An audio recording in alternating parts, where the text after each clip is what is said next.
Hey YouTube, just want to let you guys know that the head gasket blew again. I actually found out that the head was actually warped. So I'm going to have to get the head resurfaced or just buy another cylinder head. I've been trying to find for like a week Y8, but no one's selling one. And I went to the junkyard and all of them are like torn apart halfway and are missing a lot of stuff on it. So I think the best thing for me to do for now is just take the head off again and have the head resurfaced and then put the head gasket back on, a new one, and then go from there. But yeah, I finally found out because it leaks coolant into cylinder 3.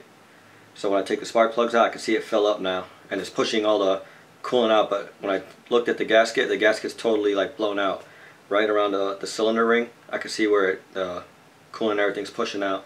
So I'm going to get the head resurfaced and I'm going to have the block also surfaced down. I might do it myself. I've seen a few videos. I know some of you are going to probably be like, oh, don't do that.